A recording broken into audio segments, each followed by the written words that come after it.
नमः शिवाय। आज हम शिव महापुराण के महात्म्य के बारे में चर्चा करेंगे।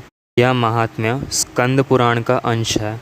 शिव पुराण महात्म्य खंड चैप्टर 1 वर्स 8 में सूत ऋषि कहते हैं, काल व्याल महात्रास विध्वंसकरमुक्तमं शैवं पुराणं परमं शिवे नोक्तम पुरामुने।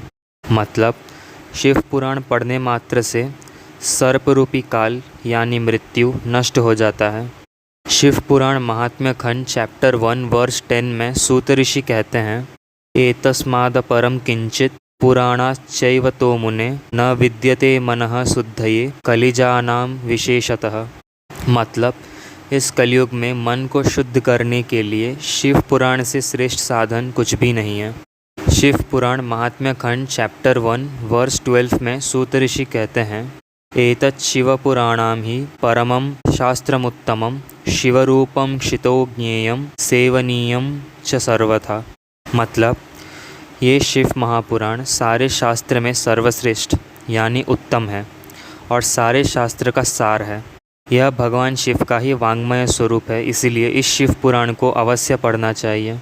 शिव पुराण महात्म्य खंड चैप्टर 1 वर्स 15 में सूत ऋषि कहते हैं, पुराण श्रवणाच्छम्बोर निष्पापो जायते नरः भुक्त्वा भोगान सुविपुलान शिवलोक वाप्नुयात्। मतलब, शिव पुराण के श्रवण मात्र से प्राणी के सारे पाप नष्ट हो जाते हैं। वो व्यक्ति सारे सुख को भोग कर अंत में भगवान शिव के लोक को गमन करता है। शिव पुराण महात्म्य खंड चैप्टर 1 वर्स 16 में सूत ऋषि कहते हैं, राजसूयेन यत्पुण्यम अग्निष्टोमसतेन च तत्पुण्यम लभते शंभोः कथाश्रवण मात्रतः। मतलब, राजसूय यज्ञ और हजारों अग्निष्टोम यज्ञ करके जो पुण्य मिलता है वह केवल शिव पुराण के कथा श्रवण मात्र से मिल जाता है। शिव पुराण महात्म्य खंड चैप्टर 1 वर्स 17 में सूत ऋषि कहते हैं, ये शृण्वन्ति मुने शैवं पुराणं शास्त्रमुत्तमं ते मनुष्या न मंतव्या रुद्र एव न संशयः। मतलब, जो मनुष्य शिव पुराण का श्रवण करता है जो कि सारे शास्त्र में उत्तम है, वह मनुष्य को सामान्य नहीं समझना चाहिए। वो साक्षात रुद्र स्वरूप है। शिव पुराण महात्म्य खंड चैप्टर 1 वर्स 18 में सूत ऋषि कहते हैं, शृण्वतां तत्पुराणं हि तथा कीर्तयतां च तत् पादाम्बुजरजांश्येव तीर्थानि मुनयो विदुः। मतलब, जो मनुष्य शिव पुराण का श्रवण और कीर्तन करते हैं, मुनिजन उनके पैर की धूल को तीर्थ समान समझते हैं। शिव पुराण महात्म्य खंड चैप्टर 1 वर्स 22 में सूत ऋषि कहते हैं, मुहूर्तं वा तदर्थं वा क्षणं च वा ये शृण्वन्ति पुराणं तन्ने तेषां दुर्गतिर्भवेत्। मतलब, जो शिव पुराण को केवल एक मुहूर्त यानी 48 मिनट्स के लिए पढ़ते हैं या फिर 24 मिनट्स के लिए या फिर 12 मिनट्स के लिए भी पढ़ते हैं या फिर एक क्षण मात्र के लिए भी पढ़ते हैं, वो मनुष्य कभी दुर्गति को प्राप्त नहीं होंगे। शिव पुराण महात्म्य खंड चैप्टर 1 वर्स 23 में सूत ऋषि कहते हैं, तत्पुराणं च शृण्वानः पुरुषो यो मुनीश्वरः स निस्तरति संसारं दद्ध्वा कर्म महाटवीम्। मतलब, जो मनुष्य शिव पुराण का श्रवण करते हैं वो इस संसार सागर को पार कर जाता है और अपने सारे कर्म जो कि वन के समान है उसे जला देता है।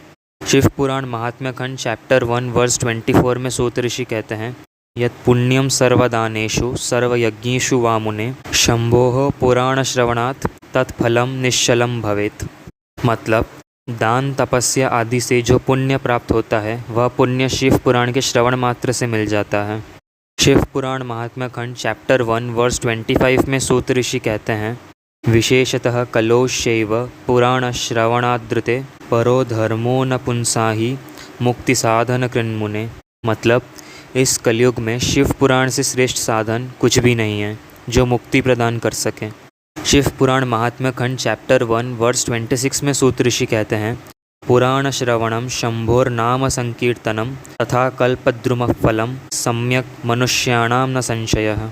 मतलब, शिव पुराण के श्रवण से और शिव नाम का संकीर्तन करना कल्प वृक्ष के समान है जो सारे इच्छा की पूर्ति करती है। शिव पुराण महात्म्य खंड चैप्टर 1 वर्स 27 में सूत ऋषि कहते हैं, कलो दुर्मेधसां पुंसां धर्माचारो जितात्मनां हिताय विददे शंभुः पुराणाख्यम सुधारसम। मतलब अधर्मी मनुष्य जो धर्म आचरण से शून्य है, उनके लिए भगवान शिव ने इस शिव पुराण की रचना किया है जो अमृत समान है। शिव पुराण महात्म्य खंड चैप्टर 1 वर्स 28 में सूत ऋषि कहते हैं, एको अजरामरः स्याद्वै पिबन्नेमामृतं पुमान् शंभोः कथामृतं कुर्यात् कुलमेवाजरामरम्। मतलब जो मनुष्य अमृत का पान करता है वह स्वयं अमर होता है, लेकिन भगवान शिव के कथा अमृत का पान करने से स्वयं के साथ पूरे कुल यानी परिवार को अजर अमर बना देता है। शिव पुराण महात्म्य खंड चैप्टर 1 वर्स 29 और 30 में सूत ऋषि कहते हैं, सदा सेव्यां विशेषतः एतत् शिवपुराणस्य कथा परमपावनी। एतत् शिवपुराणस्य कथा श्रवणमात्रतः किं ब्रवीमि फलं तस्य शिवश्चित्तं समाश्रयेत्। मतलब शिव पुराण को हमेशा श्रवण करो, हमेशा श्रवण करो, हमेशा श्रवण करो। भगवान शिव स्वयं उन मनुष्य के हृदय में विराजमान रहते हैं जो शिव पुराण को पढ़ते हैं। हर ओम तत्सत।